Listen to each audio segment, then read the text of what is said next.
Hello സുഹൃത്തുക്കളെ, നിങ്ങൾ എപ്പോഴെങ്കിലും ഒരു സ്വപ്നത്തിൽ കണ്ടിട്ടുള്ള ഒരു സ്ഥലം യാഥാർത്ഥ്യത്തിൽ ഉണ്ടെന്ന് ഞാൻ പറഞ്ഞാൽ വിശ്വസിക്കുമോ?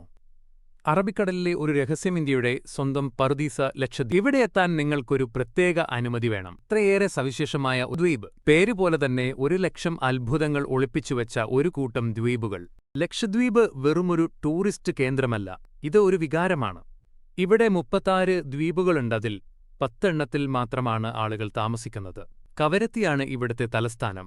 ഓരോ ദ്വീപിനും അതിന്റേതായ സൗന്ദര്യമുണ്ട്.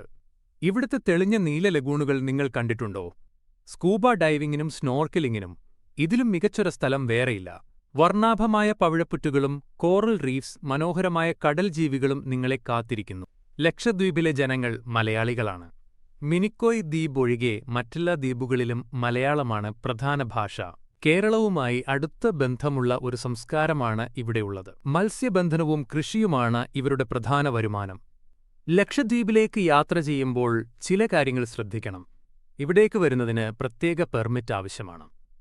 ഇത് അഗത്തി ദ്വീപിലെ വിമാനത്താവളം വഴിയോ കൊച്ചിയിൽ നിന്ന് കപ്പൽ മാർഗമോ എത്താൻ സാധിക്കും. പരിസ്ഥിതിയെ സംരക്ഷിക്കേണ്ടത് നമ്മുടെ എല്ലാം കടമയാണ്. അതുകൊണ്ട് പ്ലാസ്റ്റിക് മാലിന്യങ്ങൾ വലിച്ചെറിയാതിരിക്കാൻ ശ്രദ്ധിക്കുക. ലക്ഷദ്വീപ് ഒരു സ്വപ്നഭൂമിയാണ്. തിരക്കുകളിൽ നിന്ന് മാറി പ്രകൃതിയുടെ ശാന്തതയിലേക്ക് പോകാൻ നിങ്ങൾ ആഗ്രഹിക്കുന്നുണ്ടെങ്കിൽ ഈ പറുദീസ നിങ്ങളെ കാത്തിരിക്കുന്നു. അടുത്ത യാത്ര ലക്ഷദ്വീപിലേക്ക് ആവാമെന്താ? ഈ വീഡിയോ ഇഷ്ടമായെങ്കിൽ ലൈക്ക് ചെയ്യാനും ഷെയർ ചെയ്യാനും മറക്കരുത്.